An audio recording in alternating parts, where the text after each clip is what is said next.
Aleluia. Se você quiser deixar aberta a palavra do Senhor no livro de Romanos, capítulo 13. Deixe eu usar um gancho aqui dessa prática que nós fizemos agora, que você acabou de dar o seu dízimo, a sua oferta. E eu quero falar para você que o fato de você dar o dízimo, a sua oferta, não é tudo, porque a pergunta que eu quero deixar para você agora, para começar, não é se Deus tem o seu 10%, é se Deus tem os 100% seu. Porque hoje, infelizmente, há muitos cristãos, há um cristianismo baseado naquilo que, o mínimo que eu preciso fazer. Você entrega a sua vida para Deus, e a primeira coisa que você quer descobrir no meio disso tudo, desse universo de Deus, é o mínimo exigido de você. Deus não trabalha com fração, Deus não trabalha com partes, que Ele deseja de você ou não. Deus, Ele trabalha com o tudo. Deus, Ele não deseja parte de você, Ele não deseja uma área da sua vida, Ele não deseja somente a sua parte, a sua área econômica, ou não deseja. Deus, Ele deseja absolutamente tudo.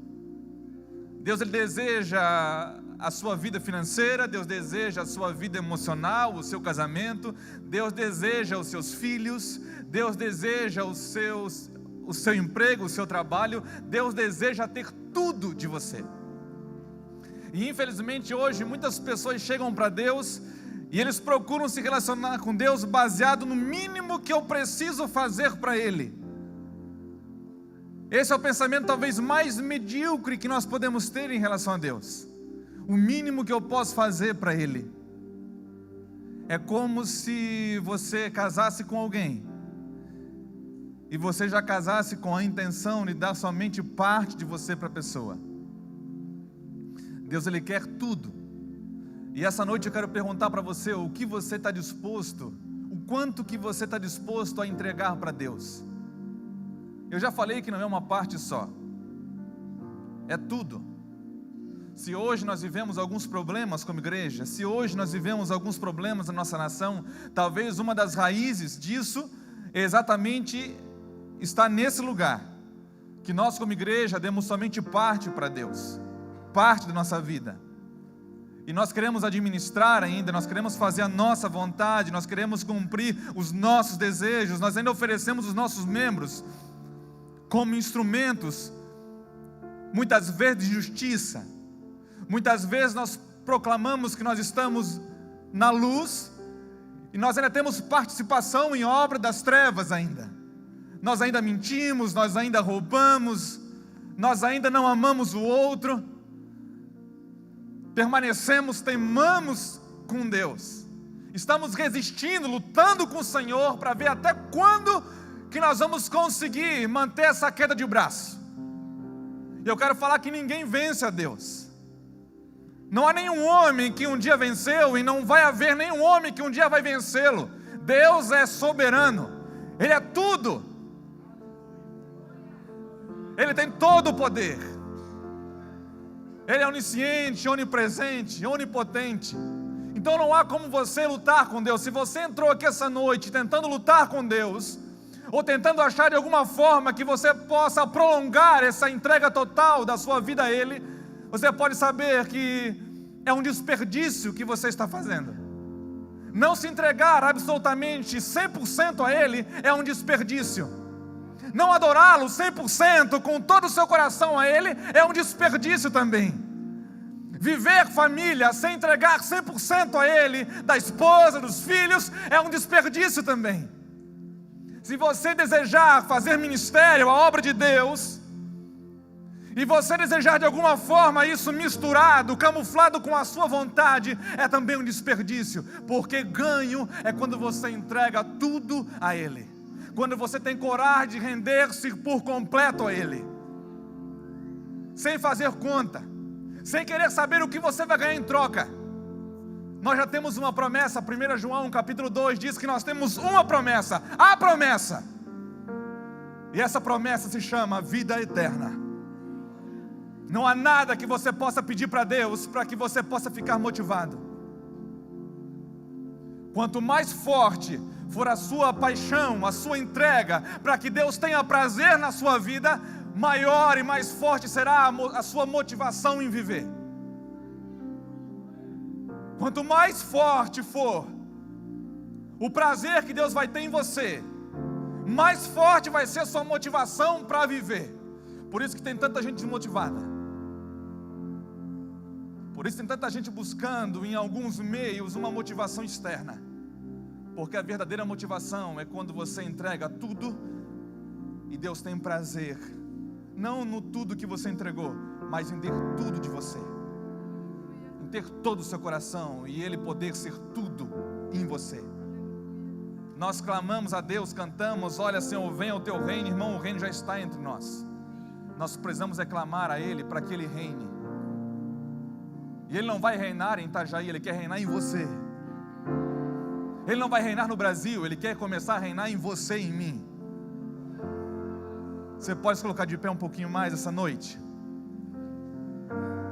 Sabendo disso, eu quero convidar você a adorar a Deus. E talvez se falta uma parte da sua vida que você não rendeu a Ele ainda, talvez essa é a noite que Deus está falando com você em nome de Jesus. Se hoje ouvires a voz do Senhor teu Deus, não endureçais o vosso coração como Israel endureceu, mas renda a Ele por completo. Não desperdice a sua vida. Não deseje viver em dois lugares ao mesmo tempo. Não deseje dormir na luz e andar nas trevas ao mesmo tempo. É hora de despertarmos como igreja. É hora de despertarmos como homem, como mulher de Deus, como jovem de Deus, como adolescente de Deus, como crianças de Deus. Vamos adorá-lo? Você quer isso? Você quer se render a Ele completamente? Então faça isso essa noite, é você e Ele. Não espere de mim, não espere do louvor, é você e Ele, face a face. É por fé. Eis-me aqui, prostrado outra vez, pra tudo entregar, pra tudo entregar.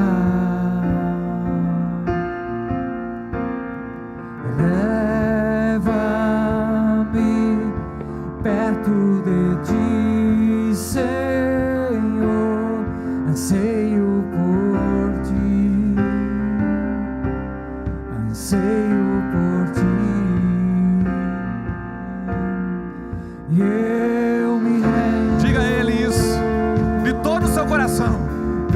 Que não seja palavras simplesmente que saiam dos seus lábios, mas seja fruto de um coração rasgado na sua presença.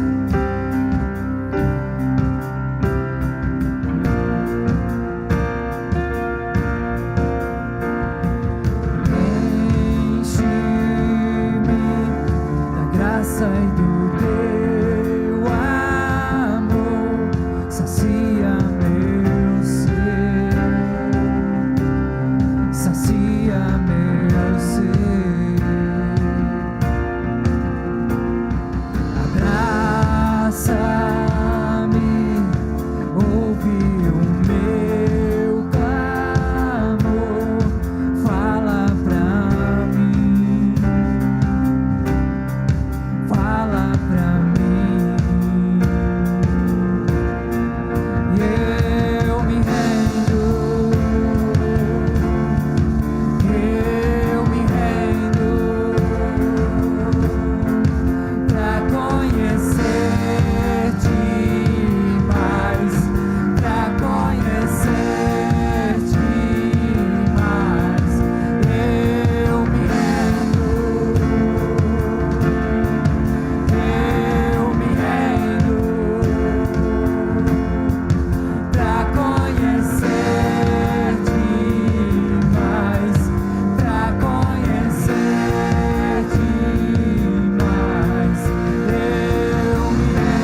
eu me rendo. Levante suas mãos comigo essa noite. Pra conhecer, Nós nos rendemos a Ti, Senhor, como igreja, como noiva. pra conhecer, Em nome de Jesus. Toma, Senhor, cada homem, cada mulher essa noite nesse lugar. Desperta, Senhor, a Tua igreja. Desperta, Senhor, os Teus filhos. Desperta, Senhor, essa nação para a Tua honra e para a Tua glória. A começar por nós, Senhor. A começar por cada homem, cada mulher que está nesse lugar, em nome de Jesus. Nos rendemos a Ti, Senhor, essa noite. Rendemos, Senhor, a Ti as partes, Senhor, que nós não tínhamos entregado a Ti ainda. Em nome de Jesus. Te desejamos mais, Senhor. Te desejamos mais, Senhor. Te desejamos mais, Senhor.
Aleluia, aleluia, Te adoramos, Senhor.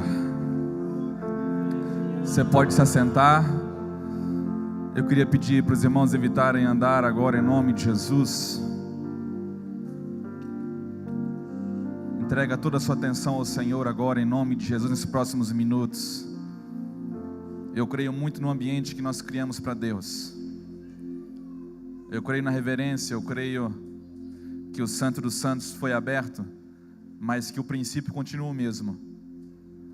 O princípio de santidade, o princípio de reverência total a Ele, em nome de Jesus. Não como legalismo, não como religiosidade, mas por amor, por paixão, por honra. Amém? Nós estávamos falando esses dias com algumas pessoas, ministrando com algumas pessoas, e nós estávamos lembrando, qual o problema que a igreja está vivendo hoje? Algumas coisas tão incoerentes que nós vivemos.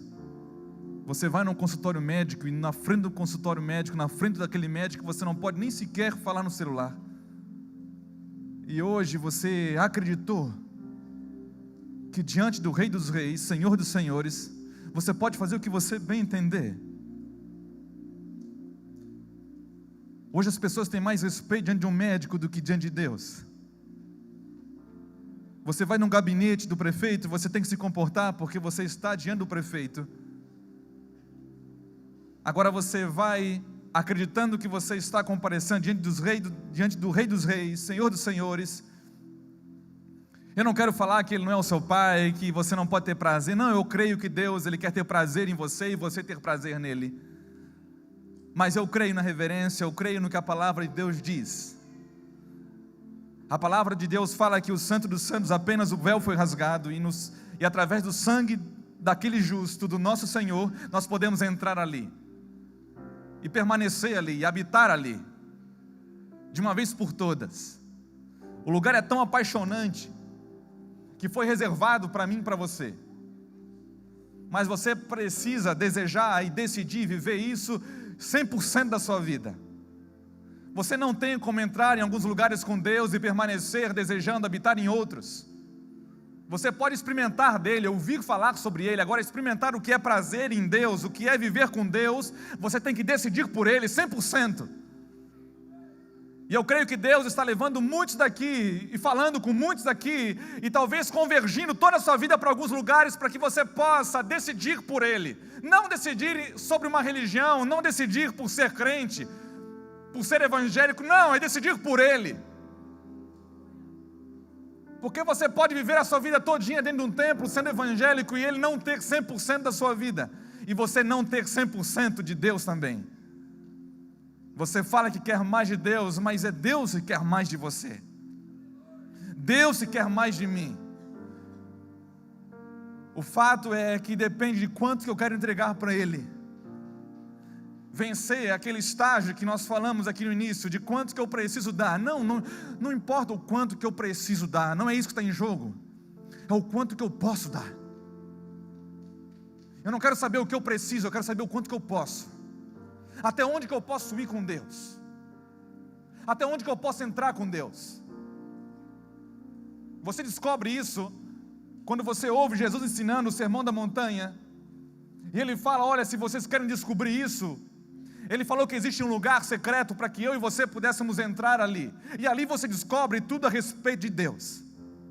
Até onde que você pode ir, o quanto que você pode desejar e experimentar dEle. Não há prazer nenhum no mundo, não há nada que o mundo pode oferecer para mim e para você. Você que entrou aqui talvez pela primeira vez, você que está nos assistindo pela internet, não há nada que o mundo possa oferecer para você maior, que excede o prazer que você tem em Deus. Mas isso vai experimentar aqueles que desejam entregar-se totalmente a Ele. Não fragmentar a sua vida, não dar parte. Deus quer tudo. Eu estava meditando num versículo de Lucas, capítulo 14, versículo 33, se não me engano, que diz que aquele que não renuncia todas as coisas não pode ser discípulo dele. Aquele que não renuncia tudo, não é jogar tudo para o alto, é que Ele tenha tudo de você. Não é que você precisa hoje, jovem, ou você, homem, mulher que está me ouvindo, você precisa jogar o seu trabalho, a sua família para o alto, não, e agora se entregar completamente. Ele não, o fato é que Deus, Ele quer ter tudo de você. Ele quer ter o seu trabalho, Ele quer ter a sua família, Ele quer ter o seu casamento, Ele quer ter o seu emprego, Ele quer ter o seu ministério, Ele quer ser Senhor da sua vida, não apenas Salvador. Ele não quer simplesmente fazer a obra de resgatar você do pecado, mas Ele quer ser Senhor da sua vida. Ele quer governar através de você. Ele quer liderar através de você. Ele quer influenciar através de você. Aonde você for, aonde você entrar, aonde você colocar a planta dos seus pés, Ele quer manifestar algo através de você. Por isso eu creio que nós devíamos estar desesperados para não querer saber o quanto que eu preciso entregar, é o quanto que eu posso entregar para Ele. Até onde que eu posso entregar minha família para Ele, o quanto que eu posso oferecer para Ele, derramar no seu altar, como oferta, como libação, no altar do Senhor. Um dia Paulo, ele falou para os seus filhos, em uma das suas cartas, eu estou entregando a mim mesmo como libação. Libação, os sacerdotes costumavam na época, em cima do sacrifício, derramar vinho, porque servia para duas coisas: para dar combustão no sacrifício, para instigar ainda mais o fogo, e depois que eles jogavam aquele vinho, também subia um aroma suave e agradável ao Senhor. Então as duas coisas, quando você se entrega como libação, as duas coisas vai aumentar o fogo.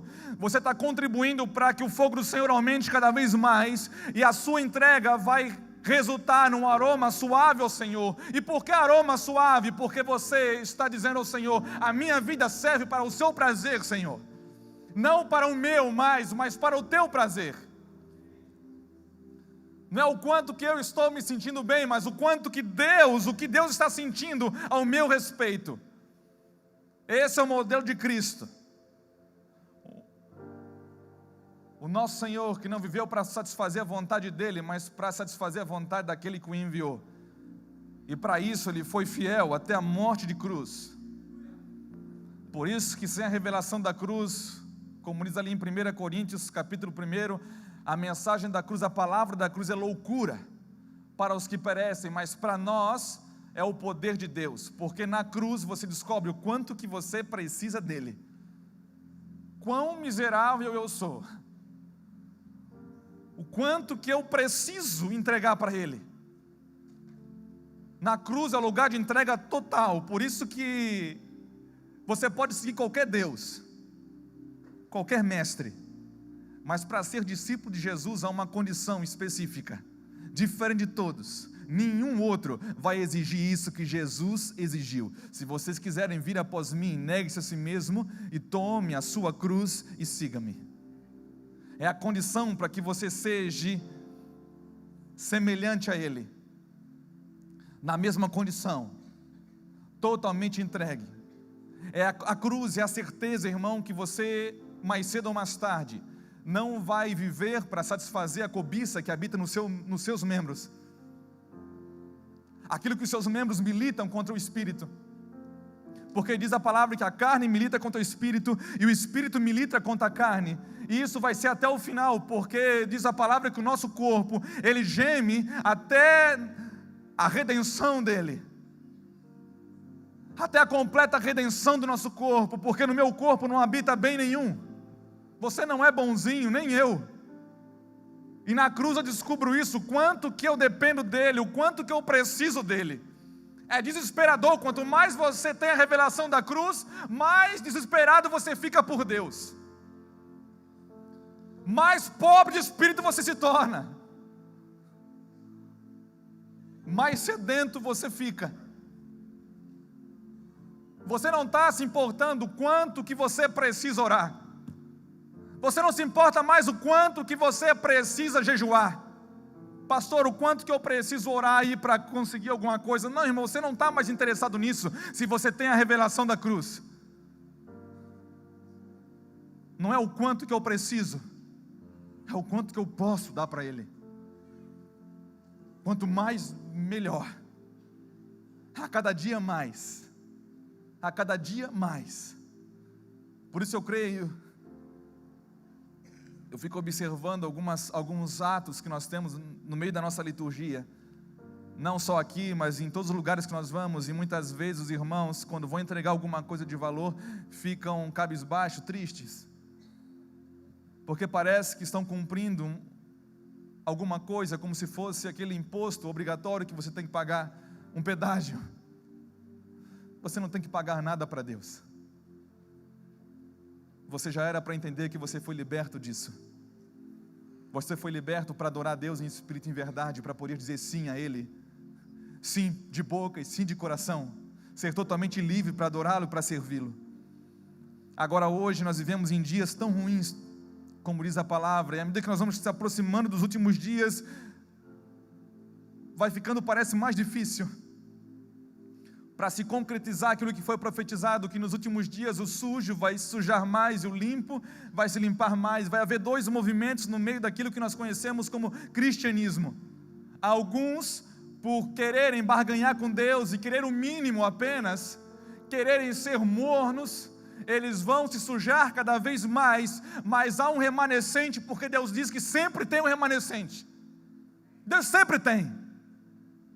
Não está fechado o monopólio com nenhuma denominação. Deus tem um remanescente em toda a terra, espalhado por toda a terra, um remanescente que está se angustiando por Ele, que deseja por Ele, independente da classe social, A, B, C, D, e se for muito miserável, Z, também precisa dEle, de A até Z.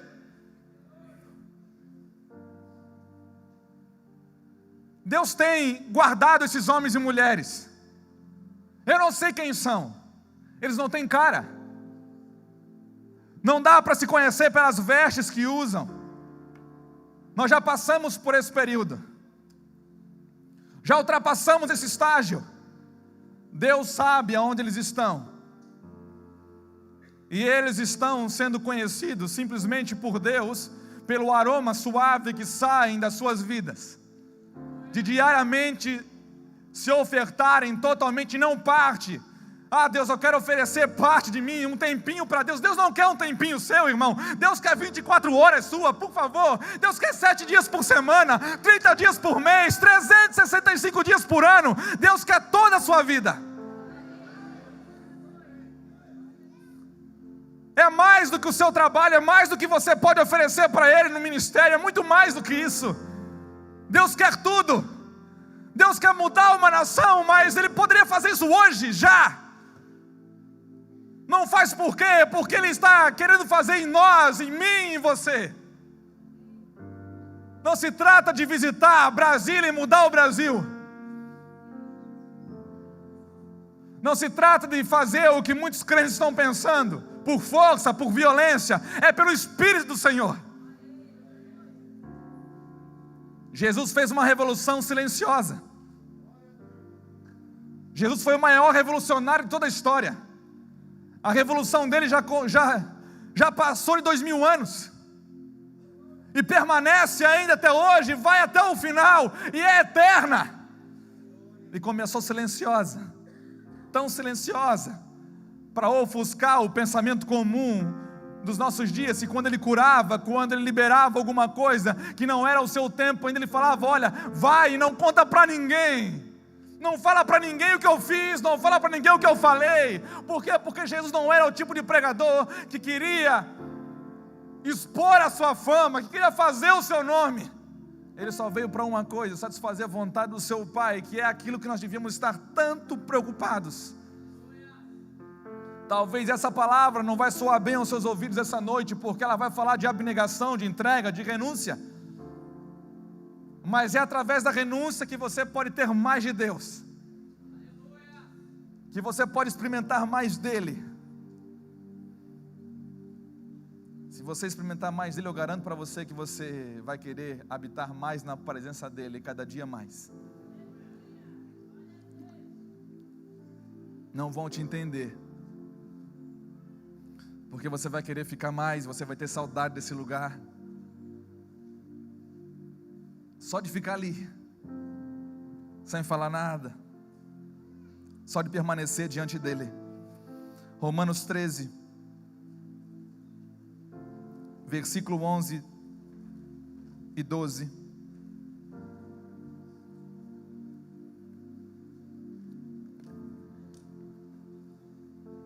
É tempo de despertarmos, amém? Eu gosto muito de uma palavra que Pedro escreve na sua carta, na primeira carta, que ele diz: sede sóbrios.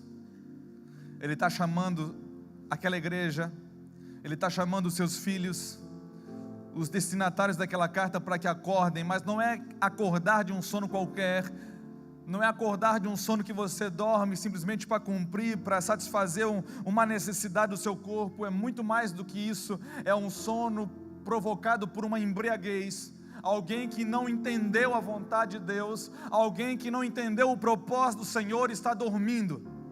Então, assim como Pedro, também Paulo aos Romanos e Paulo aos Efésios, ele vai falar a mesma coisa. Ele vai falar: olha, desperta, desperta você que dorme. Entenda o tempo que nós estamos vivendo. Parece que eu estou ouvindo o Ageu profetizar ainda nos nossos dias. Será que é tempo de cada um se dedicar à sua própria vida e esquecer a vontade de Deus, o propósito do Senhor, aquele propósito inicial do Senhor? Porque assim vivia Israel no tempo de Ageu. Anos e anos desistiram de fazer a vontade do Senhor para aplicarem, continuaram sendo o povo de Deus, mas aplicando a sua própria vontade, cada um construindo a sua própria casa. Mais de 10 anos fazendo isso, até que Deus levanta Ageu e fala: será que é tempo de vocês fazerem isso? Parece que eu estou ouvindo Deus falar com a igreja brasileira hoje, de novo. Será que é tempo de nós vivermos preocupados com aquilo que Deus fala, para nós não estarmos ansiosos? Será que é tempo de correr atrás de uma forma tão frenética, se entregar completamente por coisas que Deus falou que Ele iria fazer, e nós agora estamos teimando em permanecermos ansiosos por elas? Estamos querendo barganhar com Deus exatamente pelas coisas que nos deixam ansiosos, e Deus fala: olha, não andeis ansiosos por elas. Pastor, mas é errado eu querer saber o que eu vou ganhar em troca? Claro que não. Mas o que você vai ganhar em troca, eu já falei, está escrito em 1 João, capítulo 1, que tem uma promessa que se chama vida eterna. E eu, para falar a verdade, eu nunca vi um crente ansioso por isso. Eu vejo o crente ansioso pela conta que tem que pagar, pelo carro que tem que trocar, porque a TV dele já parece que encolheu, agora tem TV maior. O seu carro já não presta mais, E você tem que trocar o seu carro, você fica ansioso por isso, vai ficar ansioso por muito tempo. 36 meses, 48, 60 meses ansioso. Irmão, isso é uma praga. Você tem um carro quitadinho. E você agora entendeu que você precisa trocar. E você vai trocar, e você vai fazer uma dívida de 60 meses. E você no primeiro mês já vai descobrir que eu era feliz e não sabia. Você casou com aquele negócio ali. E pior que daquilo ali você não se separa. Daquele talão ali você não tem como divorciar, irmãos.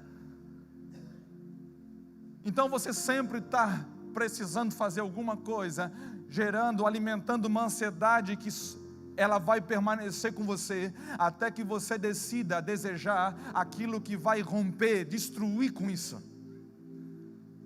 De procurar ser completamente satisfeito em Deus, de deixar Deus satisfazer você, de entrar nesse lugar e você não vai descobrir isso aqui, irmãos. Aqui nós celebramos a Deus coletivamente, fazemos uma festa coletiva, celebramos a Deus como igreja, mas aonde você vai ser satisfeito, completo em Deus, é na sua casa, dentro do seu quarto, quando você fecha a sua porta, você sozinho com Deus. Aí nós vamos ver quem quer Deus mesmo ou não. Porque os fariseus oravam, mas oravam em público para todo mundo ver. E Jesus falou para os discípulos: olha, quando vocês orarem, não orem como eles. Olha, entra no quarto em secreto, fecha a sua porta, ninguém precisa saber o que vai acontecer lá dentro com a gente. Mas o papai, ele está lá em secreto te esperando, já. O movimento de pessoas que querem dar 100% para Deus é o movimento de pessoas que estão entrando nesse lugar, ninguém sabe. Você não precisa fazer selfie desse lugar, você não precisa postar no Face, você nem sequer precisa passar para ninguém via WhatsApp no meio do culto, você não precisa fazer isso. É você e Deus, quanto mais secreto for, melhor. Hoje tem muitas pessoas que chegam para nós e ansiosas para que Deus faça alguma coisa na vida delas. Pastor, deixa eu pregar, pastor, eu preciso trabalhar, pastor, eu quero ministério. Irmão, o maior interessado nisso tudo é Deus. Se Deus é aquele que acende a candeia e coloca em cima no velador, não sou eu, não é a igreja. Não adianta você querer forçar a barra com Deus. O lugar de Deus te acender, irmãos, é no lugar secreto. Entra no teu... Irmão, se a igreja entrasse, se a igreja hoje, ela fosse a igreja desse lugar secreto, nós teríamos crentes com um caráter mais refinado, nós teríamos os crentes manifestando a vontade de Deus na terra, nós teríamos crente comprando e pagando, nós teríamos crentes honrando o casamento até a morte, nós teríamos crentes, irmãos, de palavra, crentes, irmãos, que você olha para ele e vai ver Cristo estampado na face deles. Mas infelizmente nós estamos mais interessados em coisas que Deus não está interessado. Então Paulo escreve assim em Romanos 13, versículo 11: isto digo, conhecendo o tempo, que é já hora de despertarmos do sono, porque a nossa salvação está agora mais perto de nós do que quando aceitamos a fé. A noite é passada e o dia é chegado. Rejeitemos, pois, as obras das trevas e vistamo-nos das armas da luz. Andemos honestamente como de dia, não em glutonarias, nem em bebedeiras, nem em desonestidades, nem em dissoluções, nem em contendas e inveja, mas revesti-vos do Senhor Jesus Cristo, e não tenhais cuidado da carne em suas concupiscências. Deixa a carne para a cruz. Busca a Deus com seu espírito, subjugue a carne. É desperdício você querer satisfazer a sua carne. Desperdício de tempo, desperdício de dinheiro, desperdício de tudo, irmãos. Desperdício de força. Empregue a sua força, empregue seu tempo, empregue seu dinheiro, para que você busque aquilo que deve ser buscado diante de Deus. Agora Efésios, abra comigo um pouquinho na frente, Efésios capítulo 5, versículo 8.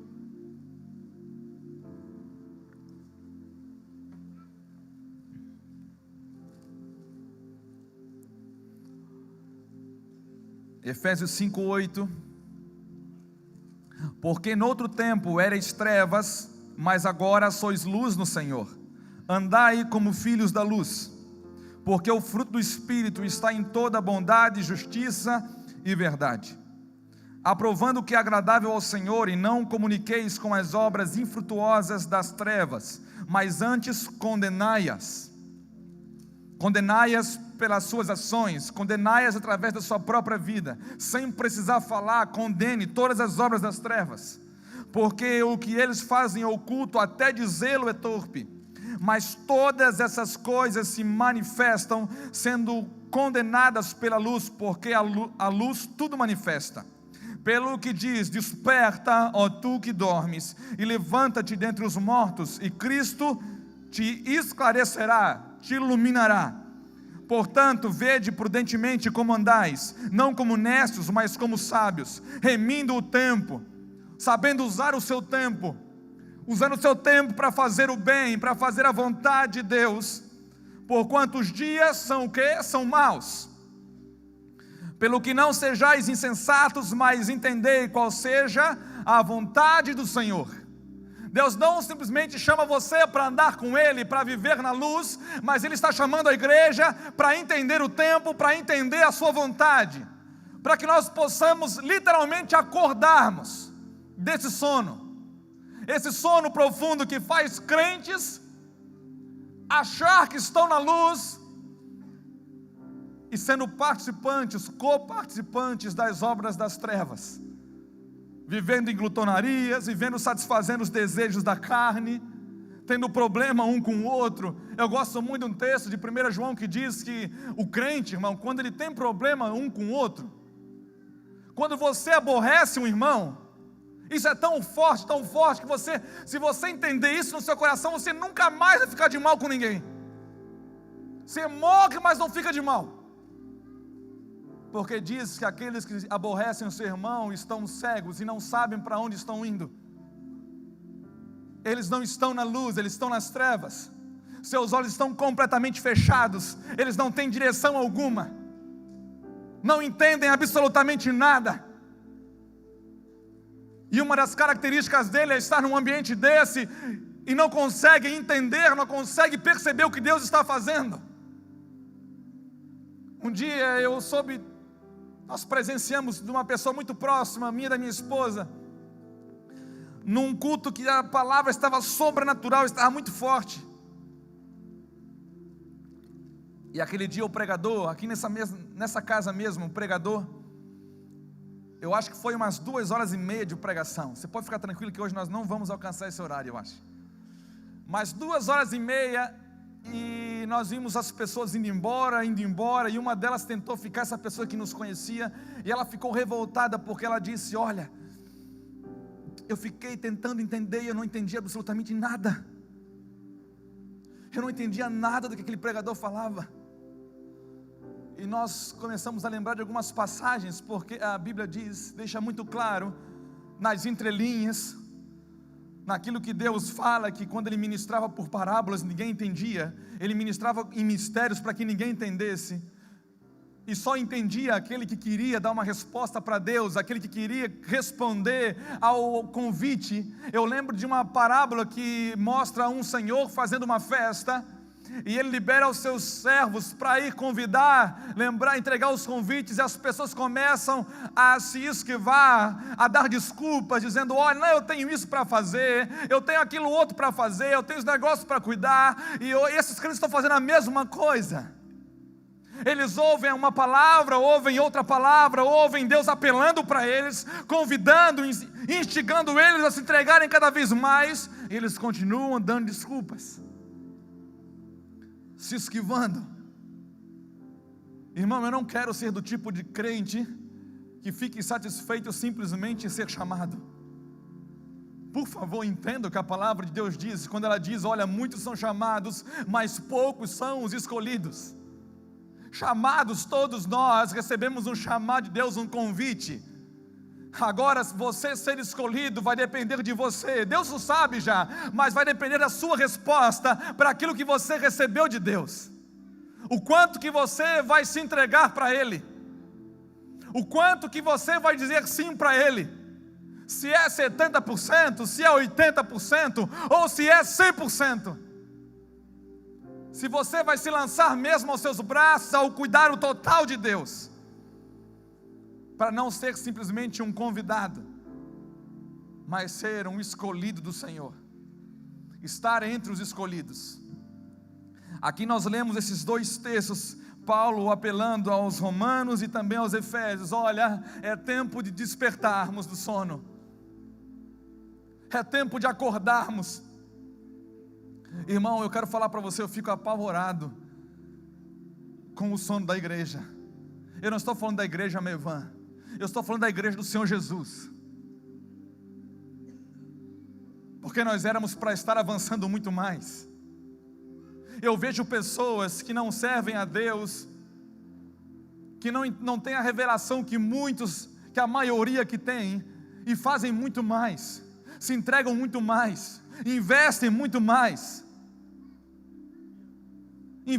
mais, dinheiro, literalmente dinheiro. Eu estou falando do seu dinheiro, eu estou falando do meu dinheiro, porque o nosso dinheiro, ele revela o quanto que nós estamos entendendo e dispostos a entregarmos a nossa vida para Ele. Afinal de contas, o amor é esse mesmo dinheiro, é a única coisa que Jesus falou que disputa o seu coração com Deus. Que é impossível você amar a Deus e amar ao dinheiro ao mesmo tempo. Ou você vai servir a um, ou você vai servir ao outro. Eu ouvi de uma pessoa esses dias, de uma outra religião, não cristã, 19 anos, talvez, muito próximo, e eu entendi, eu escutei que ele estava deixando tudo de uma família rica, herdeiro de uma grande empresa, e eles estavam aplicando todos os recursos que ele tinha, porque ele está indo para um outro lugar, para levar a mensagem que eles carregam, porque eles acreditam na mensagem que eles carregam, e isso mexe tanto com o coração deles, acreditarem naquilo que eles carregam, que eles aplicam todos os seus recursos naquilo ali, para de alguma forma expandir, avançar. Hoje os crentes, se nós formos usar a mesma medida que eu falei desse jovem, aplicarmos isso na vida dos crentes, nós vamos ver o nível de entendimento que nós temos, o quanto que nós cremos de fato nisso. Eu lembro de uma passagem quando Deus chamou Abraão, quando Deus falou para Abraão, visitou ele, e ele pediu a Abraão: sai da sua terra, da parentela, deixa e vai para uma terra que eu vou te mostrar.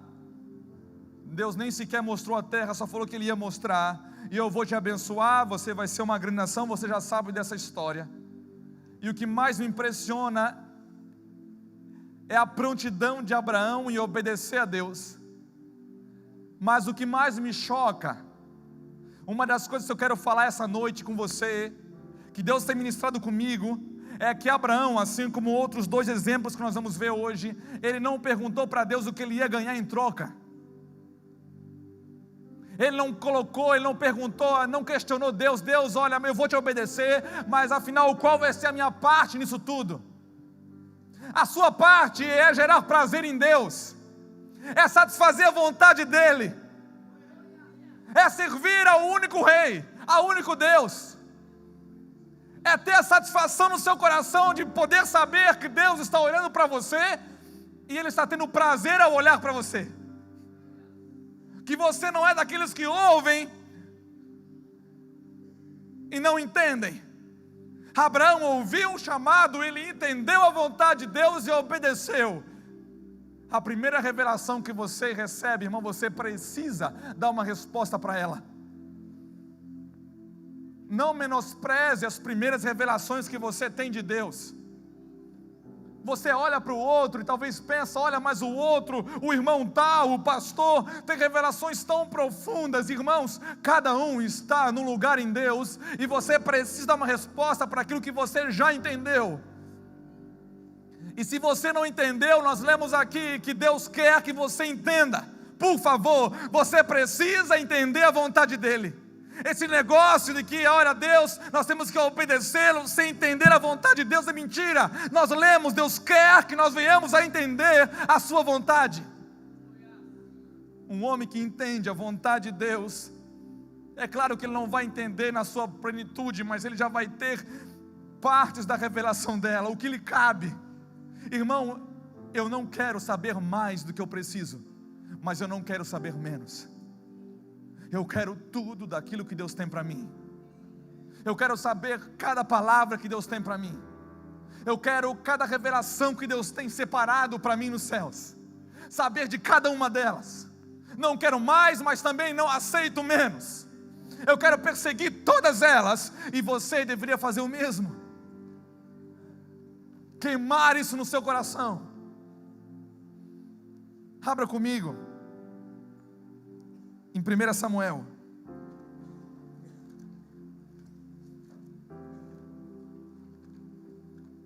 Essa semana eu estava meditando nesse texto e eu quero compartilhar com você.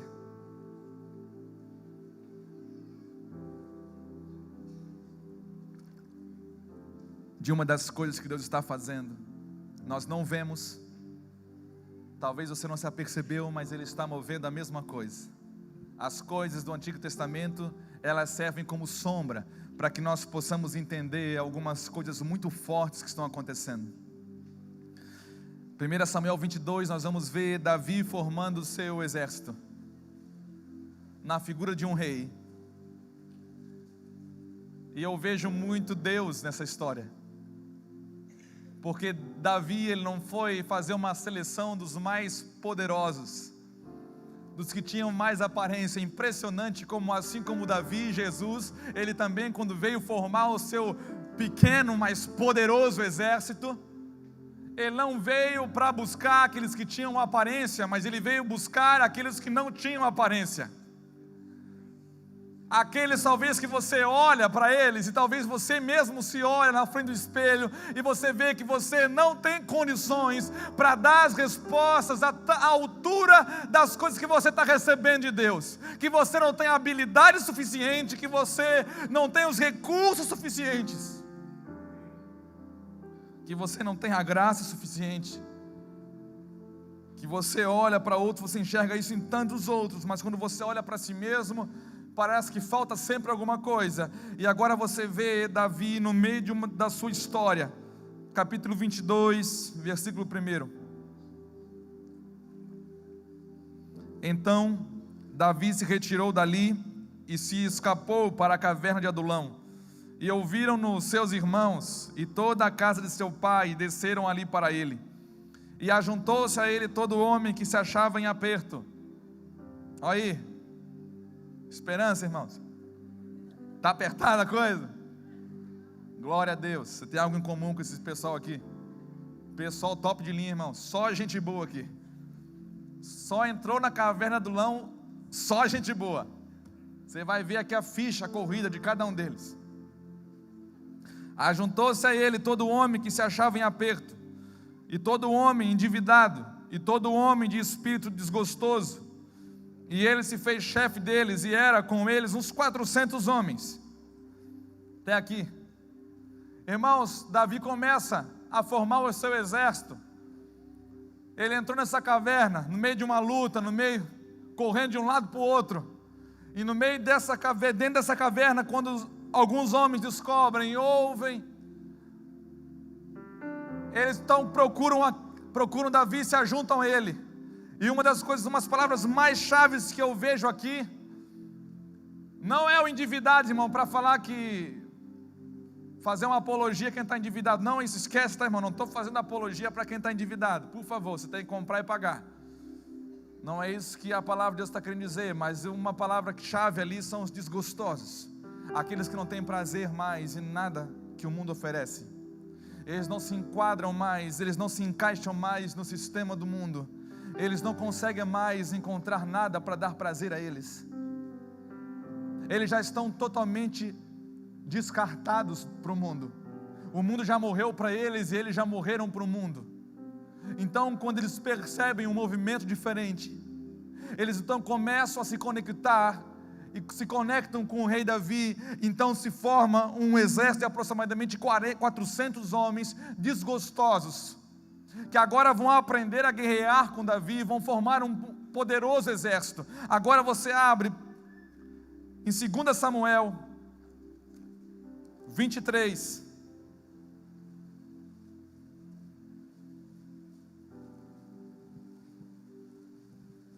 versículo 14.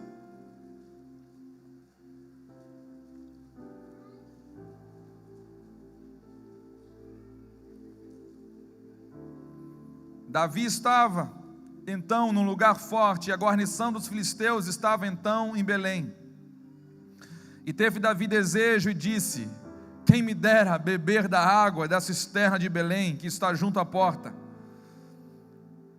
Então aqueles 3 valentes romperam pelo arraial dos filisteus e tiraram água da cisterna de Belém, que está junto à porta, e a tomaram e a trouxeram a Davi. Porém ele não a quis beber, mas derramou-a perante o Senhor, e disse: guarda-me, Senhor, de beber, que faça tal coisa. Beberia eu do sangue dos homens que foram a risco da sua vida, de maneira que não o quis beber. E isso fizeram aqueles 3 valentes. Até aqui, irmão, lá nós lemos Davi formando um exército de homens que talvez o mundo não dava nada por eles, e agora Deus levanta um poderoso exército com o rei Davi. E agora você vê mais na frente do que Deus pode fazer com alguns homens, que talvez para o mundo não oferecem, não significam absolutamente nada, mas como Deus pode mudar e transformar a vida de um homem, como Deus pode mudar o caráter de um homem, como que Deus pode, irmão, refinar tanto o caráter de uma pessoa, simplesmente num discipulado pessoal com Davi, de andar com Davi, de guerrear com Davi, de ver a devoção de Davi. Não houve homem nenhum na história que buscou o coração de Deus como Davi, se apaixonou pelo que tinha dentro do coração de Deus. E ele agora está no lugar, ele tem sede, e só de ouvir o rei, porque eles tipificam homens que estão ligados ao que o rei deseja, e ao perceberem que Davi sentiu sede e queria da fonte de Belém, irmão, era uma furada ir lá pegar água. Se tinha um lugar perigoso para eles irem, eles precisavam passar pelo arraial dos inimigos, o arraial dos filisteus. Mas quando eles percebem Davi tendo sede, o rei desejando algo, eles falam: olha, nós vamos. Os 3 cabeças, os 3 dos mais valentes dele, não se importam agora, eles não pesam a questão de família, da sua própria vida, eles não pesam absolutamente nada, porque essa deve ser a nossa iniciativa, a nossa atitude. Quando você percebe a vontade de Deus, você diz sim, sem querer saber o que você vai ganhar em troca. Irmão, eles não foram para Davi e falaram: olha, é o seguinte, Davi, você está com sede, está querendo beber da água de Belém, e nós estamos interessados realmente em fazer a sua vontade, mas nós estamos querendo saber primeiro o que nós vamos ganhar em troca. Porque é impressionante como o crente está disposto a obedecer, mas para ganhar alguma coisa em troca. Já nas coisas básicas, dá o dízimo, mas quer saber o que vai ganhar em troca. Dá uma oferta, quer saber o que vai ganhar em troca. Vem para a igreja e quer saber o que vai ganhar em troca. Eles não perguntaram nada. Eu não sei qual é o modelo do cristianismo hoje, mas o modelo que eu vejo na palavra é esse. Jesus, ele só quis, era tão forte o desejo de cumprir a vontade daquele que o enviou, que ele falou que essa era a comida dele, esse era o pão que ele tinha para comer. E ele quis oferecer a mesma coisa para os homens. João 6, você vai ver Jesus oferecendo a sua carne e o seu sangue. Irmão, podia oferecer qualquer coisa, mas na hora que chegou a oferecer a carne e o sangue, aí o pessoal, tudo correu. Porque comer a carne dele e o sangue é você querer viver exatamente a vida dele, querer sentir o que ele sentiu, querer os mesmos propósitos, a mesma vontade, a mesma intensidade, a mesma qualidade de vida, o mesmo estilo de vida. Agora aqueles homens veem a sede do rei Davi, e eles não perguntam nada. Davi não ofereceu nada em troca. Olha, eu quero aqui, eu vou dar tanto para quem trazer um copo d'água, uma botija de água dessa fonte. Não, irmão, não precisou. Eles só perceberam o desejo do rei e eles foram lá. E eu não sei o que Davi pensou na hora também, porque eles nem avaliaram o risco. Mas vocês podem morrer, irmãos. Se você entender a vontade de Deus, alguns talvez vão falar para você: você pode perder a sua vida, como alguns poderiam falar para aqueles homens. Mas eu quero falar, irmãos, eles morreram já. Na hora que eles aceitaram entrar no exército de Davi, eles já morreram. Na hora que você aceitou a entrar para o exército de Cristo, você já morreu. Não há mais risco para você que possa impedir você de fazer a vontade do rei. Mas vocês podem morrer no acampamento dos filisteus. Não, nós já morremos. Quando nós aceitamos entrar para o teu exército, Davi, nós já morremos. Nós já morremos para o mundo, nós já morremos para tudo que nós poderíamos conquistar. Nós já morremos. Agora nós vivemos para completar, para satisfazer a tua vontade, é para cumprir o teu propósito, é para isso que nós vivemos. O nosso prazer está, mas a família, as suas coisas, o seu trabalho, nós já morremos. O risco de perder é iminente, mas o prazer de se lançar nas suas mãos é maior. Você vai ver, irmãos, em Lucas, na narrativa de Lucas, dos evangelhos, quando a primeira multiplicação dos pães, João fala, acho que claramente sobre o menino, que quando Jesus percebe a multidão, 5.000 homens, então ele fala para os discípulos: olha, nós precisamos fazer alguma coisa,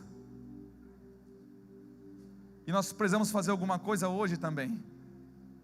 Parece que Jesus está falando a mesma coisa para nós. Vocês estão percebendo a multidão? Vocês estão percebendo as nações, a necessidade, a carência de Deus, de comer desse pão? É necessário fazer alguma coisa. E agora o que nós vamos fazer? Os discípulos começaram a quebrar a cabeça, e apareceu um menino que você nunca mais vê a história dele.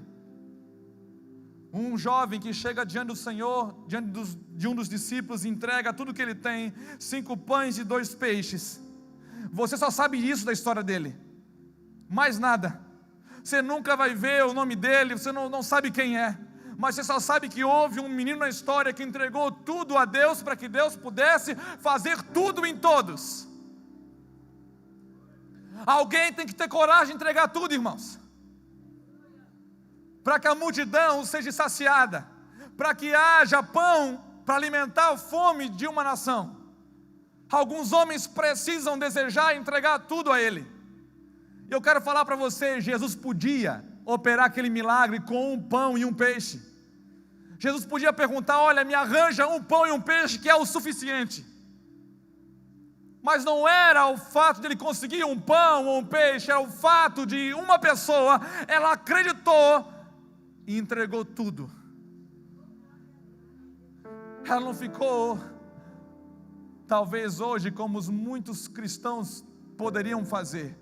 Viu a necessidade, olha, há uma grande multidão vindo, há uma multidão se levantando com fome, o que nós vamos fazer? Não tem ninguém se mexendo, mas eu tenho 5 pães e 2 peixes comigo, então eu vou fazer o seguinte, eu vou tirar 2 pães e um peixe, porque vai que dá zebra, né, irmãos?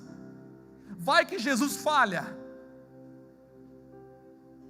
vai que Jesus não opera um milagre como Ele prometeu. Não é essa segurança toda. Os crentes hoje, irmão, estão cheios de plano B. Os crentes hoje estão cheios de seguranças. Há sempre uma reserva, porque vai que a palavra de Deus dá errado. Irmão, a palavra de Deus não dá errado. Não há uma probabilidade de erro. A palavra de Deus é 100%. Se você andar nela, entender e se entregar a ela, é 100% que ela vai se concretizar na sua vida. O problema é que nós queremos negociar com Deus. Nós queremos fazer, mas nós queremos saber o quanto que nós vamos ganhar com isso. Queremos fragmentar a nossa vida para Ele, queremos entregar somente parte. Aqueles homens, eles arriscaram toda a sua vida para entregar tudo ao rei. E quando o rei pegou, o próprio rei entrega tudo. E ele viu aquela água tem preço de sangue. E eu tenho uma versão que diz que ele derramou como libação ao Senhor, para que Deus tivesse prazer nela. Ele não era digno daquilo lá. Antes do meu prazer está o prazer dele. Jesus fez a mesma coisa. No final das contas, você vai ver que Jesus vai vir, vai voltar para mim e para você. Mas no final do milênio, que nós vamos viver com Ele, restaurando muitas coisas, você vai ver um rei, um filho, entregando o próprio reino ao seu pai, entregando tudo a ele. E ele foi o que foi para o meio do arraial do inimigo, para conquistar algumas coisas que ele viu que o pai tinha sede. Ele fez a mesma coisa. E ele voltou e vai entregar para o pai: pai, está aqui, aquilo que tu pediste. Eu tive coragem de entrar no arraial do inimigo. Eu tive coragem de pegar aquilo que você tinha maior interesse, que ardia a sua vontade. Irmãos, eu quero falar para você, olhando nos seus olhos: não barganhe com Deus. Não queira saber o que você vai ganhar em troca. Não há nada maior do que a vida eterna. Eu não sei de onde o crente ele quer pensar que existe uma coisa maior para ele ter motivação de fazer alguma coisa para Deus. Você já tem a motivação que você precisava, ou você não entendeu o que é vida eterna. Baratearam tanto, sucatearam tanto o evangelho, que a vida eterna parece que ela perde para um bem material, irmãos. Parece que a promessa da vida eterna vale menos do que um carro, vale menos do que uma casa, vale menos do que um ministério. Por favor, a vida eterna é o que Deus prometeu para mim e para você. É viver com Ele para sempre. Sabe o que é isso, irmãos? Para sempre. Hoje você entra no seu quarto em secreto, fica lá com Ele 1 hora, 2 horas, 3 horas, todo dia, e tenta andar com Ele, se angustia por isso, mas vai chegar uma hora que os seus olhos vão ver Ele, que as suas mãos vão tocá-lo, e não vai ser para um dia, vai ser por toda a eternidade. Que você vai viver para o prazer dele, e ele vai ser o seu prazer, assim como era no Éden, assim como era no princípio. É Deus em você e você em Deus. Você quer saber o que você vai ganhar em troca ainda? É o prazer dele que está em jogo, é a vontade dele que está em jogo. Não queira saber o que você vai ganhar em troca, e não queira entregar menos do que tudo da sua vida. 100% seu Deus quer. Se tem uma coisa que Deus é ao nosso respeito, Deus é esganado, irmãos. Deus não divide a sua casa com ninguém, absolutamente ninguém. Essa deve ser a sua angústia, de quando você percebe que ainda há algumas coisas dentro de você que precisam ser expurgadas para que Deus tenha tudo de você. Aí é o que você precisa pensar: o que eu preciso entregar para Deus, o que eu posso entregar para Ele, melhor dizendo, para que Ele tenha 100% de mim. Não é entregar alguma coisa para cumprir uma tabela, para cumprir uma liturgia, por favor. É o quanto que eu posso para ter tudo dele e para que Ele tenha tudo de mim. Você pode se colocar de pé essa noite?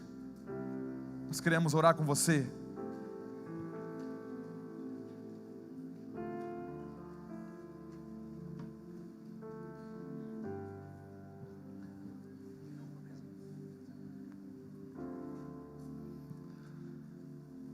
Aleluia. Eu quero orar com você, irmãos.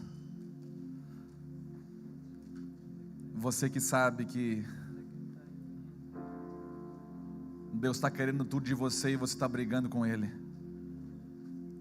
Você está numa queda de braço com Deus, você sabe disso. Você vai se cansar até o último, irmãos. Você vai se cansar, mas você não vai vencê-lo. Tenha coragem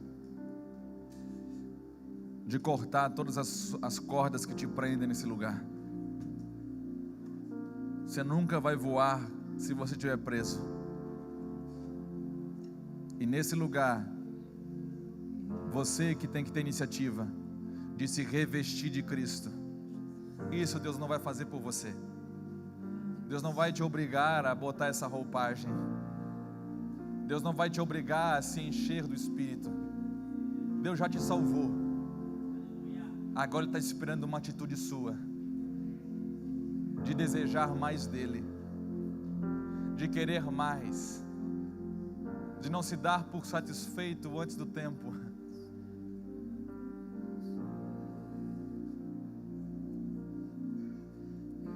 Se você está aqui essa noite, se Deus está falando com você isso, eu quero orar com você em nome de Jesus e quero convidar você a sair do seu lugar e vir aqui à frente.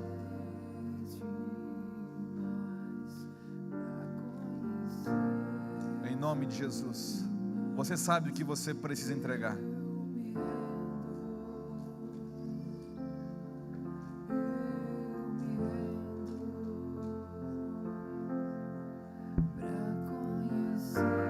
Vamos adorá-lo.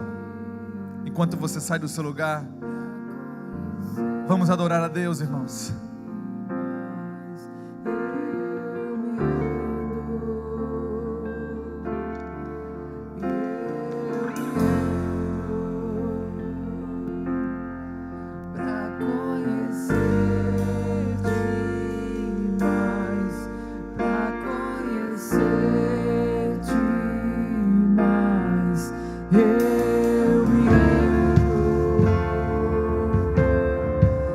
Eu me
Irmãos, tem uma das coisas que é tão difícil para nós aprendermos, para nós ensinarmos para os nossos filhos, é obedecer por honra.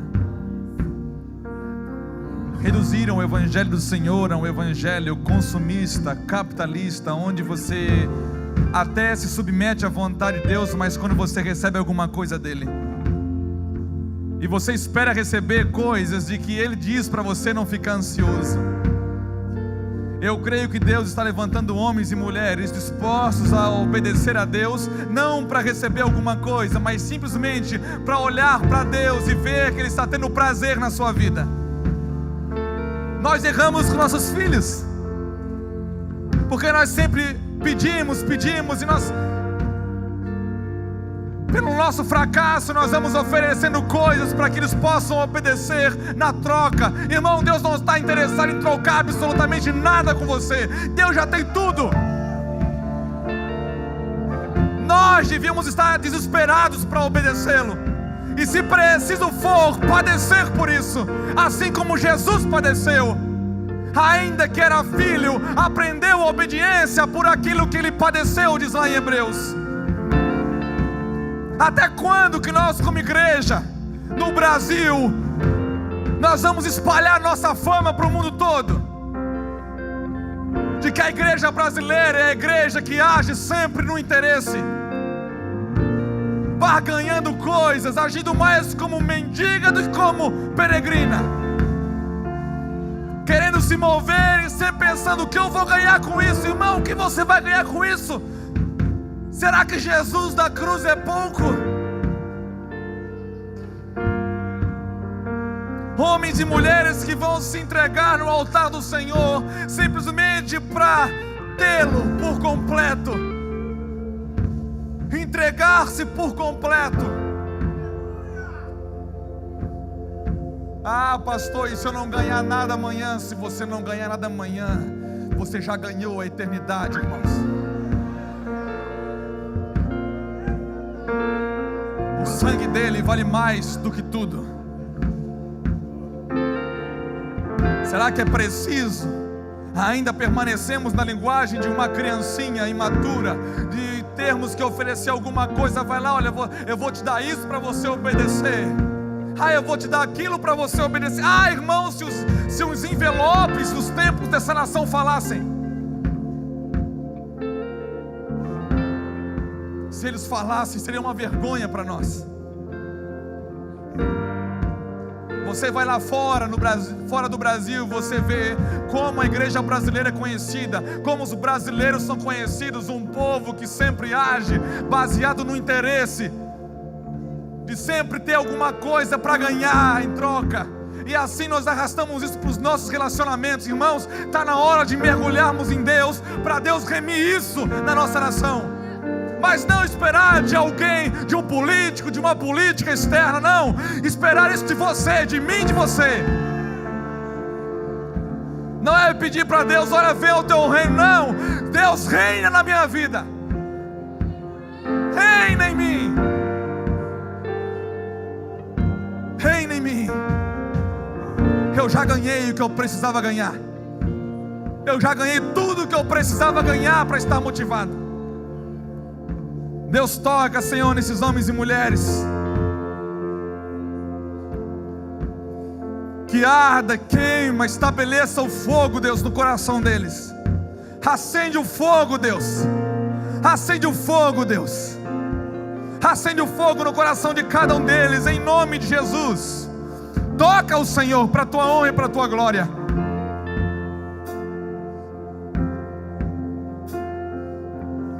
Por isso que muitas pessoas vão se chegar e vão passar na frente dos primeiros, os últimos.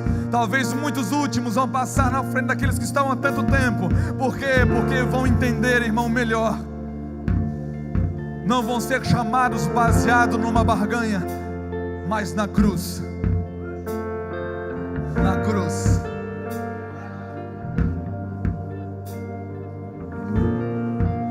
Vamos cantar mais um pouquinho só. Cante isso em nome de Jesus. Que suba como aroma suave, Senhor, as tuas narinas. de homens derramando a sua vida como libação, para conhecer-te mais, Senhor, a fim de te conhecer mais somente, em nome de Jesus, não esperando nada em troca, mas apenas te conhecer mais, em nome de Jesus.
Perguntar para você que está aqui essa noite: há alguém que ainda não entregou a sua vida a Cristo, que quer entregar a vida, se juntar a esse exército, não baseado em alguma coisa que você pode ganhar, mas baseado na cruz, na eternidade? Você quer entregar a sua vida para Cristo hoje?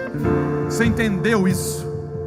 Isso está queimando no seu coração. Você está aqui, você quer fazer isso? Só levante a sua mão comigo, eu quero orar com você. Há alguém aqui que quer entregar sua vida para Cristo hoje? Pode vir aqui em nome de Jesus. Há mais alguém?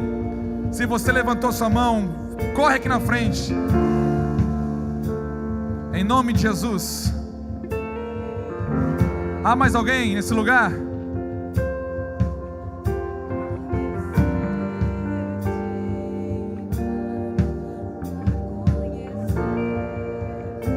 Vem para cá, querida, em nome de Jesus.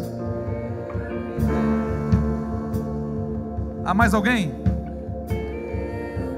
Pode vir, vem cá. Há mais alguém? Pastor, eu quero entregar minha vida para Ele hoje.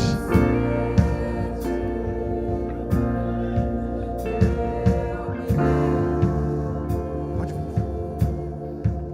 É a maior decisão que vocês fizeram na vida de vocês, a mais importante delas.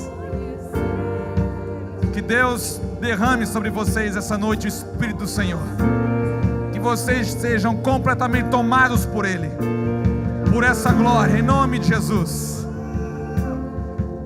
Vem cá, traz ele aqui.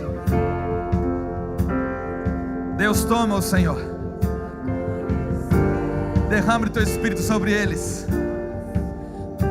entregue o coração de vocês a Ele por completo. Ele quer tudo de vocês. absolutamente tudo. Toma o Senhor. Toma o Senhor em nome de Jesus, em tua presença.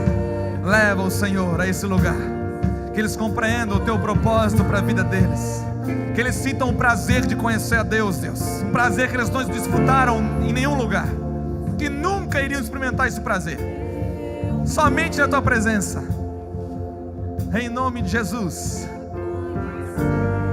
em nome de Jesus. Vocês podem falar com o pastor Marlon um pouquinho, ele vai conversar um pouquinho com você, só entregar algo para vocês três. Levante sua mão comigo, igreja. Senhor, toca, Deus, em todos nós essa noite. Toca em cada mão levantada nesse lugar, Deus. A nossa expectativa está em Ti. A nossa expectativa a respeito de igreja, a respeito de nação, de nações, está em Ti. Tu és a resposta, Deus, para as nações. Tu és a resposta, Senhor, para a nossa nação. Em nome de Jesus, nós celebramos a Ti. Nós tributamos a Ti toda a nossa vida, para a Tua honra e para a Tua glória. Você pode aplaudir o Senhor?